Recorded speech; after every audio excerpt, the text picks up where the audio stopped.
Hello friends, मैं हूं धर्मेंद्र कुमार। आपके अपने यूट्यूब चैनल वाईफाई एकेडमी में आपके साइंस की क्लासेस चल रही है, कंप्यूटर की क्लासेस चल रही है, जो आपके 10th और 12th दोनों की क्लासेस आपके रेगुलर चल रही है आपके अपने यूट्यूब चैनल वाईफाई एकेडमी पर। तो जो आपकी कंप्यूटर की सीरीज चल रही है उसमें आपके जो HTML लैंग्वेज चल रही है, यानी उसके द्वारा वेबसाइट का निर्माण करना, यानी वेबसाइट का निर्माण कैसे करते हैं, बहुत ही आसान ट्रिक है, बहुत ही आसान तरीका है।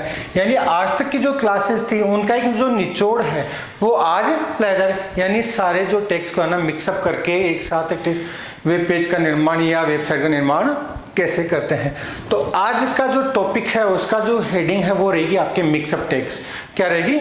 Mix up text. यानी आपने आज तक पढ़ा होगा कि OL और UL टैग हैं, उन केवल उन्हीं का यूज करें, तो उनके साथ में उनको अगर बोल्ड करना हो, उनमें कोई स्टाइल देनी हो, उनको तिरछा करना हो, अंडरलाइन करना हो, तो वो उनका उपयोग नहीं बताया गया था। यानी एक स्टेप बाय स्टेप काम चल रहा था। अब जब कि आपकी कंप्लीट क्लासेज होने को आ रही है तो आपको यानी मिक्सअप जो क्लासेज है उनका नॉलेज होना जरूरी है, क्योंकि अगर आपको मिक्सअप क्लासेज का ज्ञान नहीं है तो आप वेब पेज का निर्माण यानी वेबसाइट का निर्माण नहीं कर सकते। आपने अगर मेरी प्रॉपर्ली पहली क्लासें देखी होगी तो यह क्लास आपको आसानी से समझ में आ जाएगी बिना किसी परेशानी के। तो हम शुरू करते हैं आज की मिक्सअप क्लासेज में। पहला टॉपिक, यानी जो टॉपिक रहेंगे वो है आपके हेडिंग टैग। आपने हेडिंग टैग का उपयोग किया था, केवल हेडिंग टैग का उपयोग किया था। आज जो है आप हेडिंग टैग के साथ में OL और UL टैग का उपयोग भी करेंगे, यानी हेडिंग भी देनी है और OL और ऑर्डर लिस्ट में और अनऑर्डर लिस्ट में शब्दों को प्रेजेंट करना है। दूसरा है आपका पैराग्राफ टैग। पैराग्राफ टैग में आप क्या करते हो? पैराग्राफ शो करते हो, एक पैराग्राफ शो कर सकते हो। अगर पैराग्राफ को आपको बोल्ड भी करना हो, इटैलिक भी करना हो, स्ट्रॉन्ग भी करना हो, अंडरलाइन भी करना हो, तो वो भी आज आपको इसमें बताया जाएगा। यानी एक टॉपिक एक के साथ में आपके दो फ्री, यानी बाय 1 गेट 1 फ्री का ऑफर यहाँ पर है। तो ये जो क्लासेस चल रही है आपके हेडिंग टैग होगा, पैराग्राफ टैग होगा, पैराग्राफ के एट्रीब्यूट्स होंगे, बॉडी टैग होगा। आपने आज तक देखा होगा कि बॉडी टैग को नॉर्मल सिंपल से वर्ड्स में लिखते हैं, यानी मेन प्रोग्राम की शुरुआत कहाँ से होती है? बॉडी टैग से। लेकिन आपने बॉडी टैग के अगर आपको वेब पेज के पीछे बैकग्राउंड में कलर देना है तो वो क्या होगा? वो बॉडी टैग का एट्रीब्यूट होते हैं, यानी उनके गुण। एट्रीब्यूट के बारे में मैंने आपको पहले भी बताया है कि एट्रीब्यूट क्या होते हैं। एट्रीब्यूट कहते हैं गुणों को। गुण हमेशा व्यक्ति के साथ में या टैग के साथ में लगते हैं। जिस प्रकार मनुष्य के साथ में कि वो अच्छे काम करता है, वो ऐसा है, वो वैसा है, वो उसके गुण है। वो धार्मिक है, वो दयालु है, वो दानवीर है, ये उसके गुण हो गए। इसी प्रकार यहाँ पर भी जो आपके एट्रीब्यूट है, बॉडी स्टाइल, यानी उसका एट्रीब्यूट, बॉडी का एट्रीब्यूट क्या है? वो बैकग्राउंड को कलर दे रहा है, उसका बैकग्राउंड कलर कैसा है, उसका बैकग्राउंड कैसा है, ये इसका एट्रीब्यूट होगा। तो एट्रीब्यूट के बारे में जानने में आपको काफी आसानी होगी। तो अगला जो है हेडिंग टैग आप नॉर्मल दे रहे थे, H1 H2 H3 H4 H5, ये आप रेगुलर दे रहे थे। लेकिन अब आपको क्या करना है? हेडिंग के साथ में स्टाइल भी देनी है, हेडिंग भी देनी है और शब्दों को चेंज भी करना है। हेडिंग, दोनों हेडिंग टैग के बीच में अगर कोई शब्द लिखते हो तो उनको चेंज कैसे करते हैं? चेंज का मतलब होता है उन्हें फॉर्मेटिंग कैसे करते हैं। फॉर्मेटिंग का अर्थ मैंने आपको पहले क्लासेस में बताया है। फॉर्मेटिंग का अर्थ होती है शब्दों में परिवर्तन करना। शब्दों में क्या होता है? परिवर्तन करना ही फॉर्मेटिंग टैग कहलाता है। तो ये हेडिंग के टैग के साथ में भी आपने एट्रीब्यूट का उपयोग किया। अब आपने पैराग्राफ के साथ में इटैलिक, अंडरलाइन, बोल्ड और OL और UL टैग का उपयोग भी कर रहे हैं। अब लास्ट में बचा आपके इमेज टैग की। आपकी क्लास हो चुकी थी, एक चैप्टर में केवल एक ही क्लास हुई थी इमेज टैग की। आज उसका जो छोटा सा सिंटेक्स है, यानी आज जो क्लास लग रही है वो एक सिंटेक्स के रूप में, यानी बहुत ही शॉर्टकट, यानी आप चाहते हो कि हमें सर शॉर्टकट बताओ कि आसानी से याद हो सके, वो जो आज फॉर्मूला है वो आपको आज यहाँ बताया जाएगा। अगर आपने पुरानी क्लासेस देखी है तो फॉर्मूला कहाँ सेट करते हैं, कहाँ फिट करते हैं, वो चीज आज आपकी क्लास में आएगी। तो हम शुरू करते हैं, सेल्फ स्टार्ट। तो सबसे पहले यानी जो बेसिक पार्ट होता है वेब पेज बनाने का, वो आपके सभी प्रोग्राम्स में सेम है। तो वही आपके नॉर्मल में आपको रिपीट कर रहा हूँ। प्रोग्राम की शुरुआत HTML टैग के द्वारा, फिर उसके शीर्ष भाग को प्रदर्शित करने के लिए हेड टैग का उपयोग किया आपने, फिर उसके बाद में प्रोग्राम का नाम देने के लिए टाइटल टैग का उपयोग किया। अब आप हेडिंग कुछ भी, जैसे आज मिक्सअप क्लासेस चल रही है तो मिक्सअप कर दो, मिक्सअप टैग्स, कुछ भी हेडिंग दे सकते हो, and then closing title tag. यहां तक आपके नो सभी में चल रहा था। उसके बाद में क्या रहा था? क्लोजिंग हेड टैग, यानी शीर्ष भाग को बंद करने के लिए क्लोजिंग हेड टैग का उपयोग कर रहे थे। ये आपने क्लोजिंग हेड टेका। इसके बाद में आपके शुरू हो रहा था। अब जो प्रोग्राम लिखने हैं, जो ये सारे जो सिंटेक्स हैं, ये केवल इसी पार्ट में आएंगे, बीच में आएंगे। कहाँ पर आएंगे? प्रोग्राम के बीच में, यानी यहाँ से स्टार्ट होते हैं। तो सबसे पहले हम स्टार्ट करते हैं आपके ये बॉडी टैग वाला, यानी सी जो ऑप्शन है, बॉडी टैग के एट्रीब्यूट, क्योंकि बॉडी टैग से स्टार्ट हो रहा है मेन प्रोग्राम की शुरुआत। तो बॉडी टैग तो आप लिखोगे ही लिखोगे, लेकिन बंद मत करना इसको। तो बॉडी टैग का अगर आपको बॉडी जो बैकग्राउंड है, वेब पेज का जो बैकग्राउंड है, ये जो पीछे का बैकग्राउंड आता है, उसको आपको कलर देना है ब्लू। क्या देना है? ब्लू कलर देना है। तो वो कलर देने के लिए, यानी बैकग्राउंड को क्या बोलते हैं? बीजी, या फुल फॉर्म में बैकग्राउंड भी बोल सकते हैं। तो बीजी कलर दे, कौन सा देना है? ब्लू देना है। तो उसके लिए क्या करोगे? बॉडी टैग लिखा। अब आपको छोटा सा सिंपल सा सिंटेक्स लिखना है। बॉडी की स्टाइल क्या दे रहे हो? क्या दे रहे हो? बॉडी स्टाइल, नॉर्मल सा। यानी इस चीज को आप ध्यान रखना, ये सारे सिंटेक्स हैं। इसका स्क्रीनशॉट ले लेना, आपको ज्यादा परेशानी नहीं होगी। स्क्रीनशॉट लेकर एक बार मेरी क्लास देखकर आप खुद अगर प्रोग्राम बनाओगे तो आसानी से बना लोगे। तो बॉडी टैग के साथ में किसका उपयोग किया? स्टाइल एट्रीब्यूट का उपयोग किया। अब आपको क्या करना है? क्या बताया था मैंने अभी आपको? बैकग्राउंड। तो क्या लिखोगे? इक्वल टू, क्या लिखोगे? बीजी कलर, या बैकग्राउंड भी लिख सकते हो, बीजी कलर, बैकग्राउंड कलर लिख दिया। क्लियर?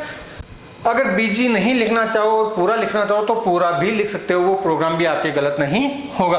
उसके बाद में क्या दे रहे हो आप?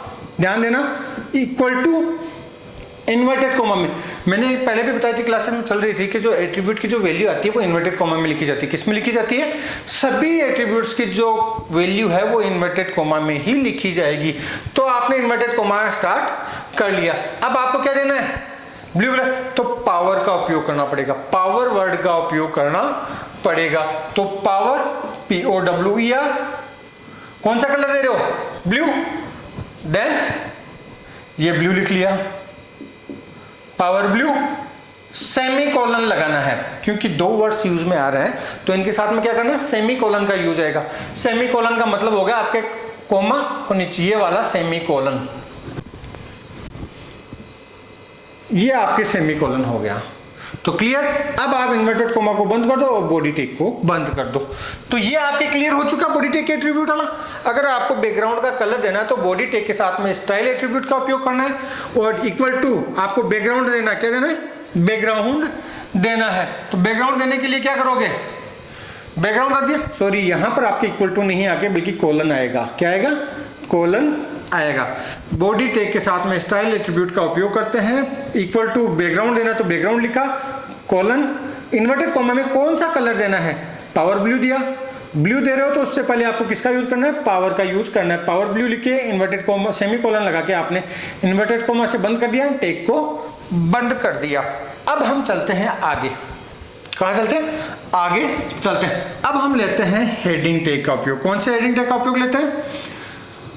इसी हेडिंग टैग का उपयोग करते हैं। क्या करते हैं? हेडिंग टैग का उपयोग करते हैं। तो हेडिंग टैग के लिए कौन सा टैग काम में आता है? H1 इक्वल टू, तो क्या दे रहे हो? ऑल वेरिएबल में, जैसे फ्रूट्स, फ्रूट्स दे दिया आपने। क्लियर? एंड हेडिंग टैग को बंद कर दो। अब आप क्या करोगे? ऑर्डर लिस्ट को प्रदर्शित करना है। क्या करना है?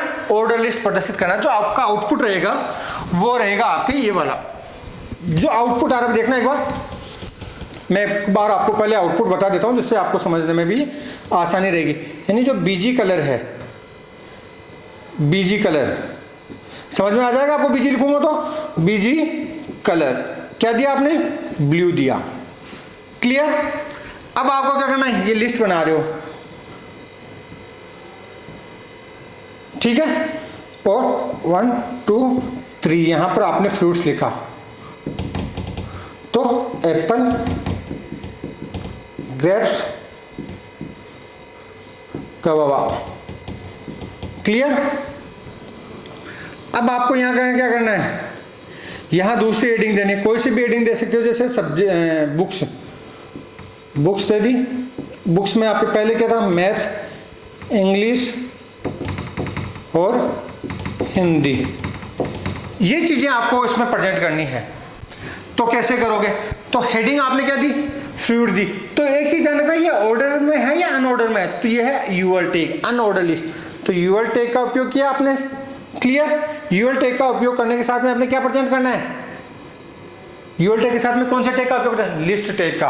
तो यूएल स्टार्ट की, ये लिस्ट टैग का उपयोग किया, पहला क्या है value Apple and closing list tag. फिर दूसरी वैल्यू क्या है आपके, लिस्ट टैग का उपयोग किया, ग्रेप्स, ये आपने दूसरी वैल्यू ग्रेप्स डाली, क्लोजिंग लिस्ट टैग। क्लियर। अब तीसरी लिस्ट टैग कौन सी है, गवावा यानी अमरूद, ये आपने लिखा और क्लोजिंग लिस्ट टैग के द्वारा इसको बंद कर दिया। अब ये तीनों कंप्लीट हो गए यूएल वाले, तो आप क्या करोगे, यूएल टैग को बंद कर दोगे। यूएल टैग को बंद कर दिया, अब आपको क्या करना है, ये प्रेजेंट करना है, लेकिन उससे पहले ये करना है। तो फिर वह H1 हेडिंग है, तो H1 लगाकर क्या हेडिंग है आपके, पहले ऊपर वाले में फ्रूट्स थी, फ्रूट्स आपने H1 के द्वारा दे दी।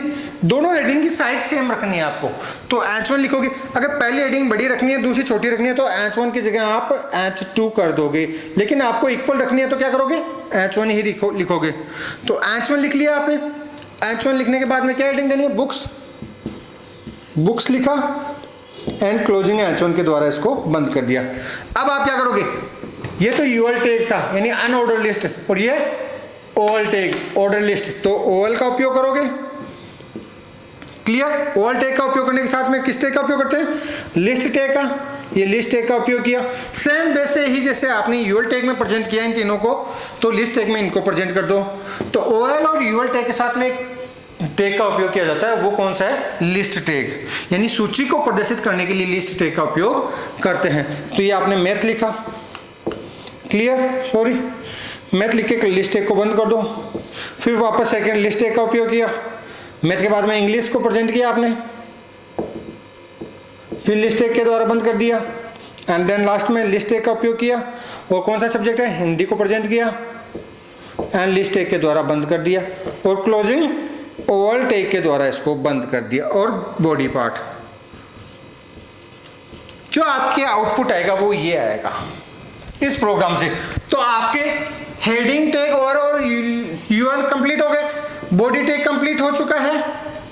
अब आपके कौन से चलते हैं, पैराग्राफ टैग। क्या चलते हैं, पैराग्राफ टैग के साथ में आपको एट्रीब्यूट्स भी देना है, उनकी साइज भी देनी है, उनका कलर भी देना है, तो कैसे दोगे।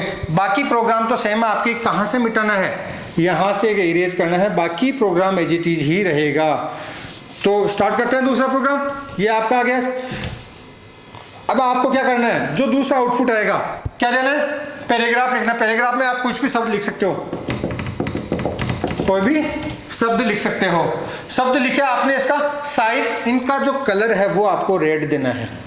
क्या देना है, रेड देना है। तो वही सिंपल सा वर्ड पैराग्राफ के लिए पी का उपयोग करते हैं। किसका उपयोग करते हैं, पी टैग का उपयोग करते हैं।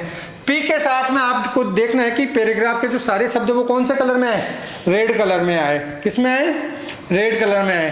तो क्या करोगे, पी के साथ में स्टाइल एट्रीब्यूट का उपयोग किया जाएगा। क्या किया जाएगा, स्टाइल एट्रीब्यूट का उपयोग करके कलर दे दो, COLOR कॉलन, कौन सा दे रहे हो, रेड। क्या दे रहे हो, रेड, इन्वर्टेड कॉमा और बंद, ये सेमी कॉलन लगा दो यहाँ पर। ये आपके पी का एट्रीब्यूट हो गया। और जो भी वैल्यू लिखनी है आपको, क्लोजिंग पी के द्वारा इसको बंद कर दो। सिंपल सा मेथड है, कोई ज़्यादा टिपिकल नहीं, कोई ज़्यादा हार्ड नहीं है। पी टैग के साथ में कौन से एट्रीब्यूट का उपयोग करते हैं, स्टाइल का। कलर देना है सारे पैराग्राफ को, तो कौन सा दिया आपने, रेड। ये आपने पैराग्राफ लिख दिया, क्लोजिंग पी के द्वारा बंद कर दिया, क्लोजिंग बॉडी और क्लोजिंग HTML। ये जो आपके आउटपुट आएगा ये वाला आएगा। अब हम क्या करते हैं, अगर ये यूज़ नहीं करना है, शब्दों को तिरछा भी करना है किसी पैराग्राफ में, आपको अलग अलग करना है। ये तो आपने केवल शब्दों का कलर रेड दिया है सबका, अगर आपको अलग अलग कलर देना है तो वही सिंपल सा फंडा, जिसमें फॉर्मेटिंग टैग को याद रखना है, बोल्ड, इटैलिक और अंडरलाइन। तो सबसे पहले पी का यूज करते हैं, पैराग्राफ टैग। क्लियर, पैराग्राफ लिखा। अब शब्दों को क्या करना है, तिरछा करना है, तो आई टैग का उपयोग किया। जो भी टेक्स्ट लिखना है वो टेक्स्ट लिखो। फिर जो सेकंड पहला पी आएगा ये लास्ट में बंद होगा, तो पहले आई टैग को बंद करो और फिर क्लोजिंग पी को। इसी प्रकार अगर अंडरलाइन करना है आदेश को तो पी किया, फिर यू टैग का उपयोग किया, यू का मतलब अंडरलाइन, फिर जो भी टेक्स्ट आपको लिखना है वो टेक्स्ट लिखा एंड क्लोजिंग यू यानी अंडरलाइन टैग और क्लोजिंग पी टैग के द्वारा इसको बंद कर दिया। अब बचा आपके बोल्ड करना, पी लिखा, पी का मतलब पैराग्राफ टैग, और फिर बी यानी बोल्ड टैग, बोल्ड यानी गहरा काला, फिर जो भी टेक्स्ट लिखना है आपको वो टेक्स्ट लिखा, closing bold tag and closing underline closing paragraph tag. अब बॉडी टैग को बंद कर दो। ये आपके नॉर्मल सा सब, लास्ट में प्रोग्राम का समापन, क्लोजिंग HTML टैग। यानी बहुत ही इजी है आपके, इसको आसानी से आप लिख सकते हो। चेंजेस कहाँ से होंगे, दोबारा एक बार बता रहा हूँ, पैराग्राफ टैग के साथ में आपको शब्दों को गहरा काला भी करना है, इटैलिक भी करना है, अंडरलाइन भी करना है। अगर आपको जैसा करना है तो उसी टैग फॉर्मेटिंग टैग का उपयोग करना पड़ेगा, जिस प्रकार मैंने इटैलिक का उपयोग भी किया है, अंडरलाइन का उपयोग भी किया है और बोल्ड का उपयोग भी किया है। तो इस प्रकार आपके ये क्लास में पैराग्राफ टैग कंप्लीट हो गया, हेडिंग टैग कंप्लीट हो गया, OL UL टैग कंप्लीट हो गया, पैराग्राफ टैग के साथ में उसके एट्रीब्यूट्स कंप्लीट हो गए, बॉडी टैग के साथ में उसके एट्रीब्यूट कंप्लीट हो गए, और पैराग्राफ टैग के साथ फॉर्मेटिंग टैग कंप्लीट हो गए, हेडिंग टैग के साथ में, ठीक है। अब आपके बच्चे आज की जो मिक्सअप क्लास में है, लास्ट का जो टॉपिक है वो है आपके इमेज डालना। क्या करना, इमेज देना पैराग्राफ में। तो अगर आपको ये पेज है, इसमें आपको इमेज देनी है, कोई भी मान लो, कुछ भी इमेज मान सकते हो, यहाँ पर इमेज दे रहे हो, तो इमेज देने के लिए एक सिंपल सा फंडा है। ये आपका जो लास्ट है, इसी आज की क्लास का लास्ट टॉपिक है, इमेज इंसर्ट करना। क्या करना, इमेज इंसर्ट करना। इमेज इंसर्ट करने के लिए कौन से टैग का उपयोग करते हैं, IMG टैग का उपयोग करते हैं। IMG टैग के साथ में एक एट्रीब्यूट होता है। क्या होता है, एट्रीब्यूट होता है। वो कौन सा एट्रीब्यूट होता है, मैंने अगर आपने पिछली क्लासेस रेगुलर देखी है तो इमेज टैग के साथ में SRC, कौन सा, इमेज टैग के साथ में SRC एट्रीब्यूट का उपयोग किया जाता है। SRC इसका इमेज टैग का एट्रीब्यूट होता है। देन इक्वल टू, अब क्या करना, फाइल पाथ। ये तो आपके सिंटैक्स में लिखोगे, अगर आपको पेपर में कोई क्वेश्चंस में देना है तो ये तो आप फाइल पाथ में लिखोगे। लेकिन अगर आपको फाइल की लोग, आप काम कर रहे हो HTML में, कंप्यूटर पर काम कर रहे हो और आपको फाइल पता है, फाइल पता है तो फाइल की लोकेशन आपको पता होनी चाहिए। फाइल पाथ का मतलब होता है फाइल की लोकेशन। तो फाइल पाथ में क्या होगा, जैसे ram.jpg, इन्वर्टेड कोमा बंद किया, ये बंद कर दिया, and then closing body tag, and then last में क्लोजिंग HTML टैग। ये आपके 7 या 8 प्रोग्राम आपके जो मिक्सअप क्लासेस में हैं वो कंप्लीट हो चुके हैं। यानी आप वेब पेज को आसानी से बना सकते हो। अब आगे की जो क्लास में आएगा, हाइपरलिंक ऐड करना, इमेज ऐड करना मैंने आपको बता दिया है। इसके अलावा साउंड ऐड करना, YouTube के वीडियो ऐड करना, वो सारी चीज़ें आपके नेक्स्ट क्लासेस में बताई जाएगी। तो देखते रहिए आपके अपने YouTube चैनल वाईफाई एकेडमी को, ज़्यादा से ज़्यादा लाइक और शेयर करते रहिए। Thank you.